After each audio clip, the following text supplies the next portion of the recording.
Eleanor's strategic planning with her mentor, sculptor Dominic Russo, development of Eleanor's secret masterpiece and gathering evidence of her true artistic contributions, building connections with influential figures in the art world. Part 3. The Unveiling.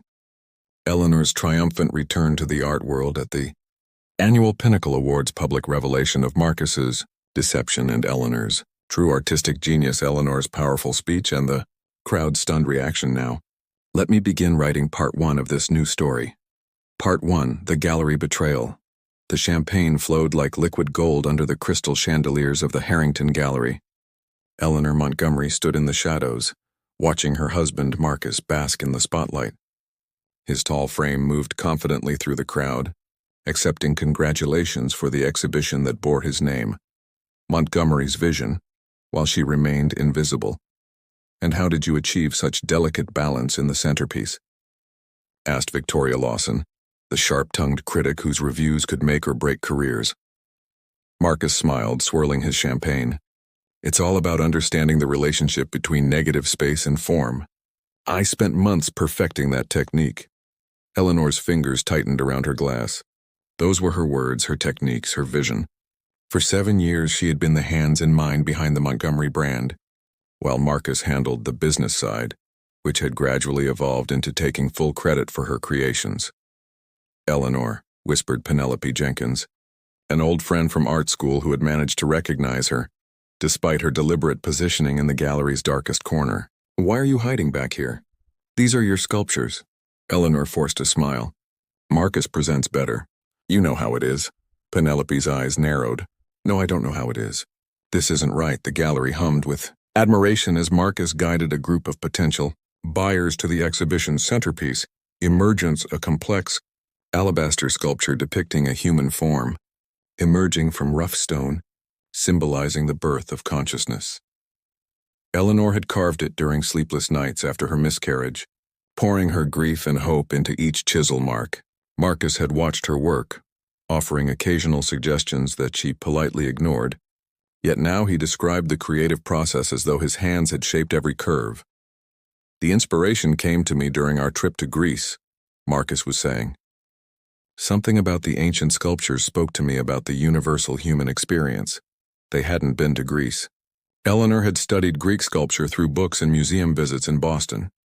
James Harrington, the gallery owner, approached Eleanor with 2 glasses of champagne. "You should be proud," he said, offering her a glass. "The collection is magnificent." "Thank you," she replied quietly. "I've always wondered," Harrington said, lowering his voice, "why you don't display under your own name.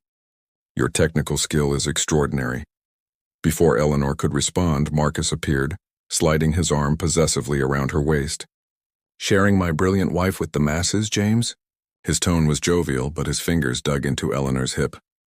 "Just complimenting the work," Harrington replied smoothly. "You've outdone yourself." "We make quite the team," Marcus said, kissing Eleanor's temple. "I create, she supports. The perfect partnership." Eleanor felt something inside her crack. 7 years of silence threatened to shatter. The evening reached its climax when Marcus was asked to give a speech. The crowd gathered, and Eleanor found herself pushed to the front by well-meaning attendees. "Art is truth," Marcus began, his voice resonating through the gallery. "And tonight I stand before you with my truth carved in stone and cast in bronze." Eleanor watched the crowd's rapt faces, collectors, critics, fellow artists, all hanging on his words, believing the lie. "I must acknowledge my wife, Eleanor," Marcus continued, gesturing toward her. The spotlight found her, and she blinked against the sudden brightness. "Her unwavering support allows me the freedom to pursue my artistic vision. Every great man needs a woman behind him, isn't that right, darling?" The crowd chuckled appreciatively. Eleanor felt the heat of humiliation rise in her cheeks. "Though between us," Marcus added with a conspiratorial wink to the audience, "her attempts at sculpture are charming, but best kept at home. Some talents are meant for the public eye, others for private appreciation." Laughter rippled through the gathering. Eleanor felt the room spin slightly. He had never gone this far before, publicly mocking her skills while standing amid her creations. Victoria Lawson's calculating eyes darted between them, sensing a story. Penelope looked horrified. James Harrington's expression remained carefully neutral. A toast, Marcus declared, raising his glass. To art that challenges, inspires, and endures. As glasses clinked around her, Eleanor made a decision. She would no longer be the silent partner, the ghost artist, the woman behind the man. Something had to change. After the speech, as Marcus held court with potential buyers, Eleanor slipped away to the small office behind the gallery. Her hands trembled as she dialed a number she hadn't called in years. Dominic? It's Eleanor Montgomery. She paused, gathering her courage. I need your help. It's time. The voice of her former mentor, Dominic Russo, was warm with recognition. Eleanor, I've been waiting for this call for years. Tell me everything. As she spoke, her voice grew steadier. By the time she hung up, the seed of a plan had taken root. Marcus had made her invisible. But invisibility had its advantages. She had seen and heard everything, documented everything, prepared for this moment without realizing it. The exhibition would run for 3 more weeks. That would be enough time. When she walked back into the gallery, her eyes were clear, and her steps purposeful. Marcus caught her gaze across the room and raised an eyebrow at her transformed demeanor. Eleanor raised her glass in response, her smile enigmatic. Let him wonder. The game was just beginning. The silent preparation. The morning after the gallery opening, Eleanor woke before dawn. She slipped out of bed, leaving Marcus still sleeping, his face peaceful in unconsciousness, untroubled by the wounds he had inflicted. She made her way to the garden studio behind their Victorian home, the place Marcus rarely visited, dismissing it as her hobby space. Little did he know this. Sanctuary held the evidence of her genius and would soon become the birthplace of his downfall. Eleanor unlocked the heavy wooden door and breathed in the familiar scent of clay, stone dust, and metal. Running her fingers along her tools, chisels worn to fit her grip perfectly, files with handles smoothed by years of use, she felt a surge of ownership.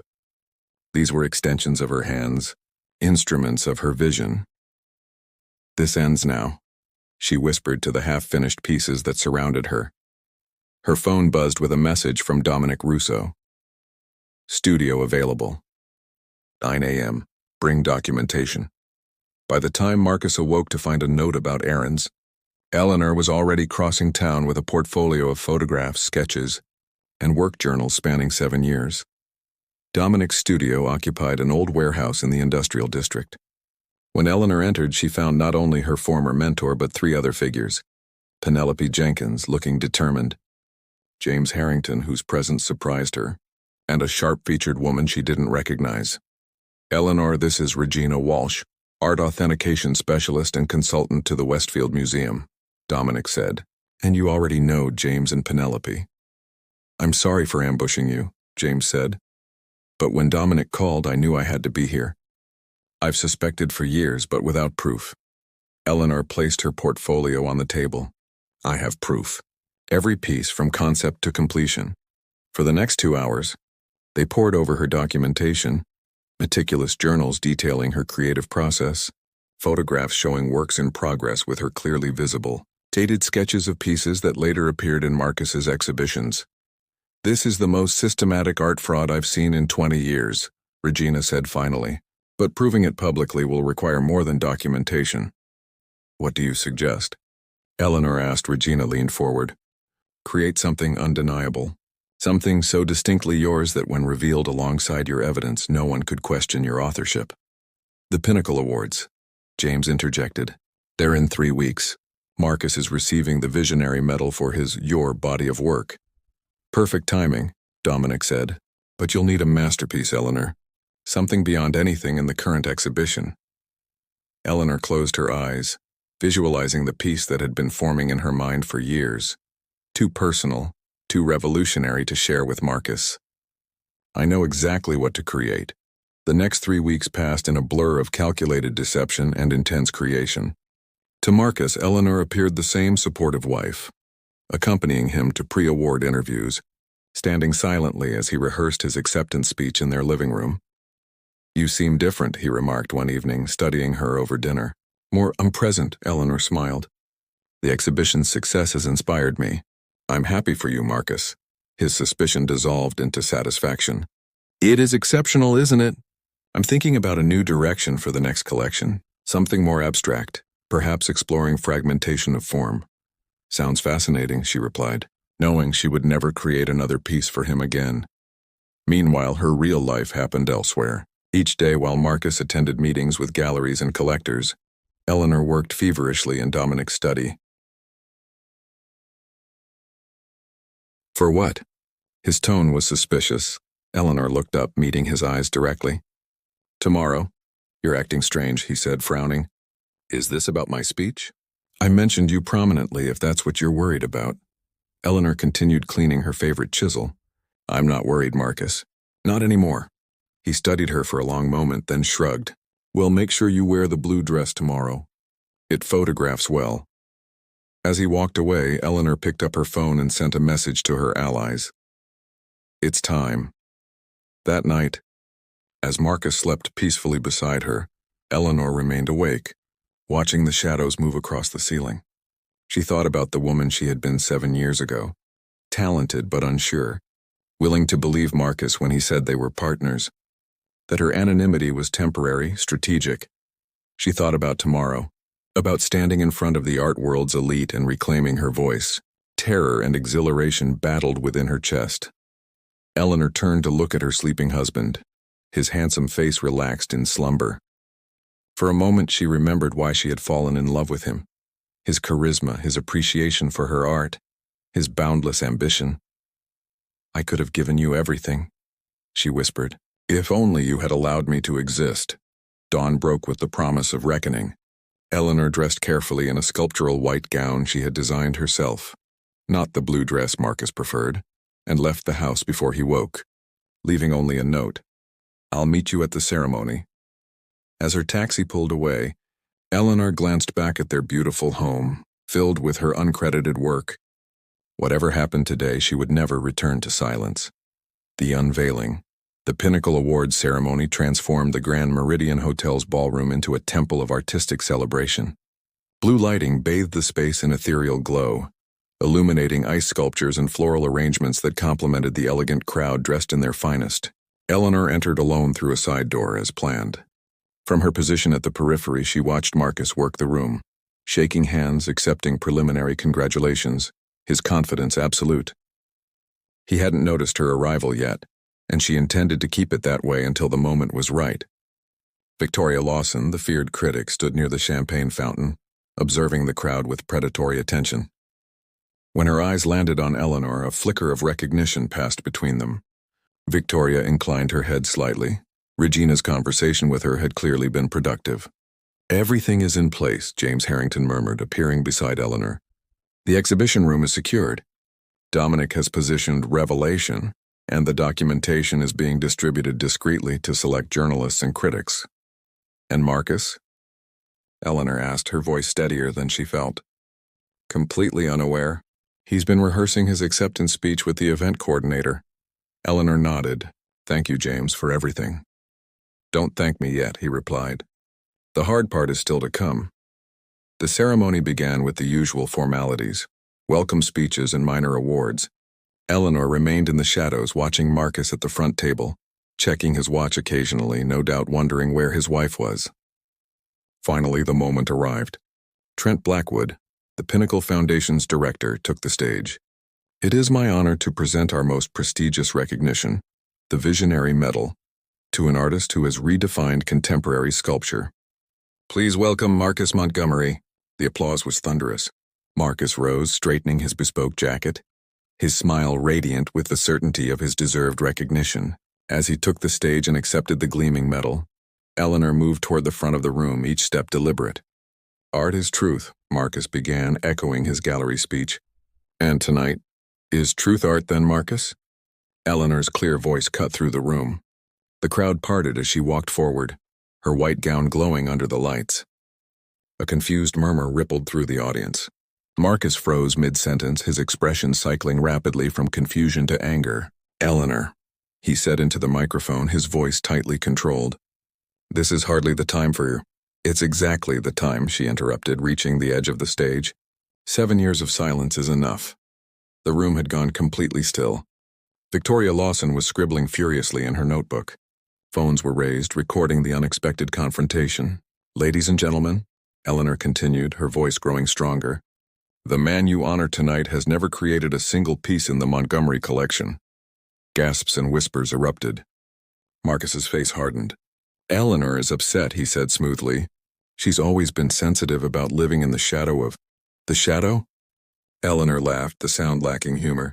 I've lived in darkness, Marcus, creating every piece while you claimed the light. She turned to address the stunned audience. For those requiring proof, I invite you to the East Gallery, where my latest work, my first under my own name, is on display, alongside evidence of my authorship of the entire Montgomery collection. Marcus's composure cracked. This is absurd. Eleanor, you need help. Your amateur attempts at amateur? Victoria Lawson stepped forward. I've examined the evidence, Mr. Montgomery. The documentation is extensive and compelling. As have I, Regina Walsh added, her authoritative tone silencing the room. Technical analysis confirms consistent carving techniques across all works, techniques that match Ms. Montgomery's documented methods, not her husband's claimed approach. Marcus gripped the podium, his knuckles white. This is a conspiracy. Eleanor was always jealous of my success. She created everything.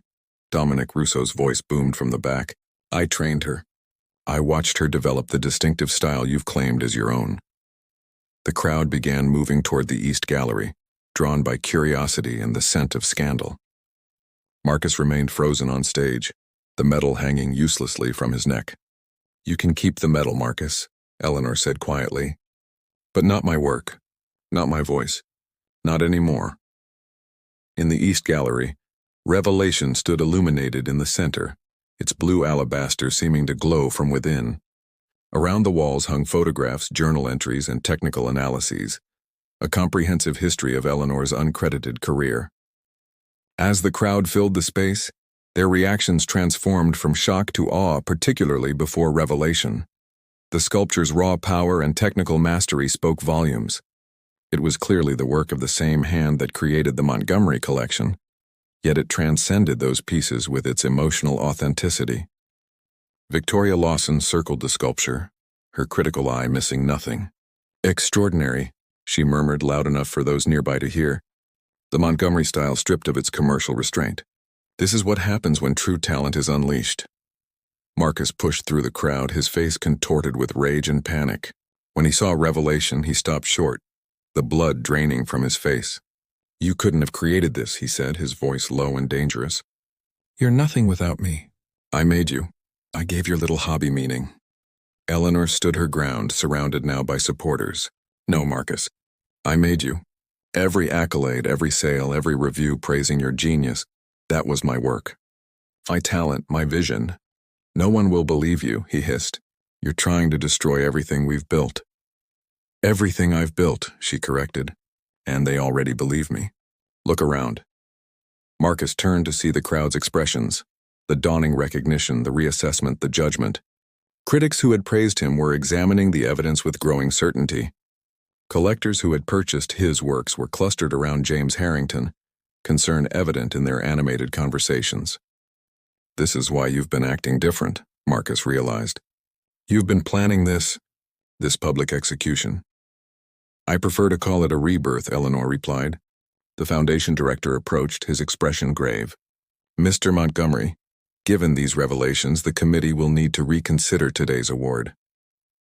As Marcus argued desperately with the director, Eleanor moved to the center of the room. She touched Revelation gently, feeling the cool stone beneath her fingertips, her creation, her declaration. Penelope appeared at her side. You did it. We did it, Eleanor corrected. I couldn't have done this alone. Victoria Lawson approached, her critical gaze now focused on Eleanor rather than the sculpture. I'll need an exclusive interview. The real artist behind the Montgomery phenomenon. It's the story of the decade. Eleanor nodded. I have much to say. As word spread throughout the ceremony, more people crowded into the gallery. Eleanor found herself surrounded, answering questions, accepting astonished congratulations, watching as her reality realigned. Marcus made one final attempt, pushing through to confront her.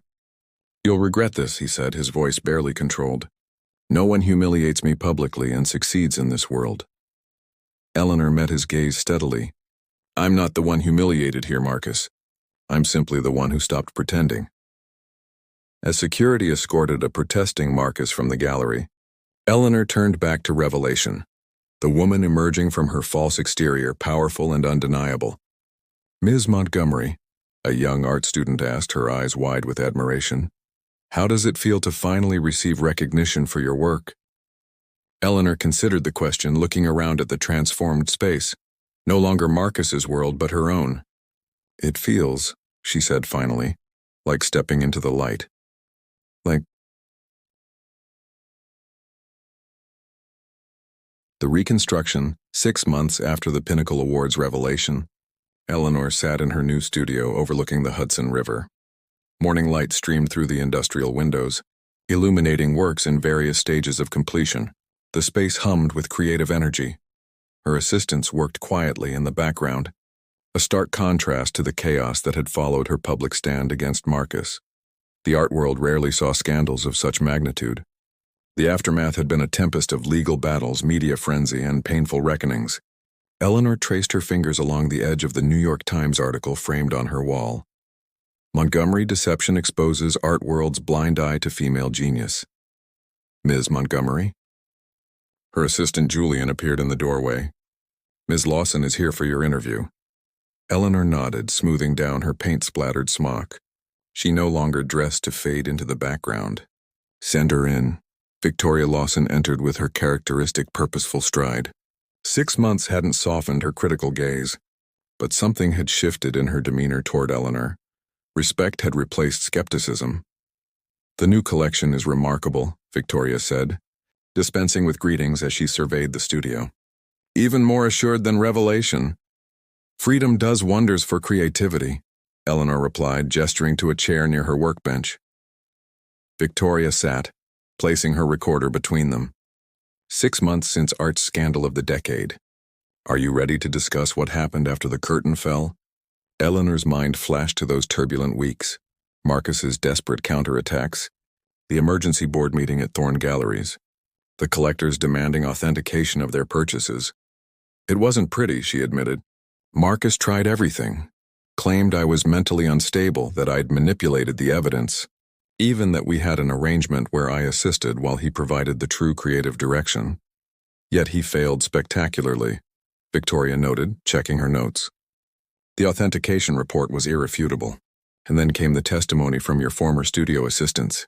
Eleanor smiled, remembering the tide turning as 3 young artists who had worked in her home studio came forward, describing how they had watched her create pieces that Marcus later claimed as his own. Marcus underestimated how many people knew the truth, Eleanor said. He believed his charm and connections would outweigh evidence. He forgot that authenticity speaks for itself in art. The legal settlement was sealed, Victoria prompted, but rumors suggest Montgomery Galleries now legally acknowledges your authorship of all previous works, with considerable financial compensation. Eleanor neither confirmed nor denied, but her slight smile told Victoria everything. The settlement had been substantial, though the true victory was the mandatory reattribution of all pieces to Eleanor Montgomery, formerly credited to Marcus Montgomery. Let's talk about Phoenix Rising, Victoria said, gesturing to the massive installation taking shape in the center of the studio. Your first major commissioned work under your own name. The piece was Eleanor's most ambitious yet, a spiraling, bronze and glass sculpture commissioned for the atrium of the Women's Art Initiative's new headquarters. Rising nearly 20 feet, it depicted intertwined female forms supporting each other toward the light. It's about collective emergence, Eleanor explained, leading Victoria closer. Not just one woman breaking free, but generations lifting each other. As they discussed the technical challenges of the piece, Eleanor's phone buzzed with a message from Penelope. He's back. Press conference announced. Turn on Channel 8. Eleanor excused herself and switched on the studio's television. Marcus's face filled the screen, standing outside a sleek new gallery in Soho. He looked thinner, his charisma dimmed but not extinguished. Today marks a new chapter, he was saying to assembled reporters. Montgomery Vision's gallery will showcase emerging artists alongside my new experimental work. The past is settled. It's time to look forward. Victoria watched Eleanor's reaction carefully. Your thoughts? Eleanor turned off the television. He's resilient, I'll give him that. Does it bother you? His attempt to rebuild? Eleanor considered the question as she returned to her workbench. Not as much as I expected. Our stories are separate now. Is that truly possible after everything? Victoria pressed. The art world still connects your names. For now, Eleanor acknowledged. But each new piece I create under my name rewrites that narrative. The interview continued as Eleanor showed Victoria her upcoming projects, commissions that would have been unimaginable a year earlier. What Marcus had dismissed as her hobby had blossomed into one of the most sought-after signatures in contemporary sculpture. After Victoria left, Eleanor found herself alone in the studio's small kitchen, making tea as she contemplated the day's revelations. Marcus's return to the art scene wasn't surprising. His networking skills had always been exceptional, but it stirred complicated emotions. The studio door opened, and Dominic Russo appeared, his aging frame still commanding respect. I saw the news, he said without preamble. Are you all right? Eleanor smiled at her mentor. I'm fine. Actually, I'm better than fine. Dominic studied her face for confirmation. You've changed, Eleanor. Not just your circumstances. Had to, she replied, passing him a cup of tea. Reclaiming your voice means finding it first. They moved to the studio's small balcony overlooking the river. Below, New York pulsed with energy as the afternoon sun glinted off glass and steel. I'm retiring, Dominic announced suddenly, selling my warehouse space. Eleanor turned to him in surprise. But your work is complete, he interrupted gently. My greatest piece was helping to free yours. Tears threatened at the corners of Eleanor's eyes. What will you do? Travel. Write that book on sculptural theory I've been threatening for decades. He paused, looking out at the horizon. The warehouse would make an exceptional teaching studio. Eleanor understood the unspoken offer. You think I should teach? I think you have much to share beyond your art. Your story matters, Eleanor, particularly to young women entering the field. The seed of an idea took root, not just a studio but a sanctuary, a place where emerging female artists could find the support she had lacked. The Eleanor Montgomery Studio for Women in Sculpture, she said, testing the words. Dominic nodded approvingly. Sounds like a phoenix rising indeed. That evening, alone in her apartment overlooking Central Park, purchased with the settlement money, Eleanor opened a package that had arrived from her lawyers. Inside was the final catalog from Montgomery Galleries, now updated with proper attribution. Her name appeared on each page, her authorship officially recognized. She traced her finger over the printed words. Eleanor Montgomery. American B. 1985. The doorbell rang, interrupting her thoughts. When she opened it, Penelope stood there with a bottle of champagne. I thought you might need company tonight, she said. Seeing him on television couldn't have been easy. Eleanor welcomed her friend inside. Actually, it was liberating. He looked smaller somehow. They moved to the living room where Beginnings, Eleanor's first sculpture from art school, occupied a place of honor. The simple clay piece depicting hands releasing a bird had once been relegated to a closet at Marcus's insistence. Now it stood as a reminder of her origins. To freedom, Penelope said, raising her glass. To what comes next, Eleanor amended. As night fell over the city, Eleanor Montgomery stood at her window, champagne in hand, contemplating the illuminated skyline. 6 months ago, she had been invisible, creating in silence. Tonight, her name graced museum placards, gallery catalogs, and soon, a school for female sculptors. The reconstruction of her life was well underway, each piece finding its proper place in a new and truthful composition.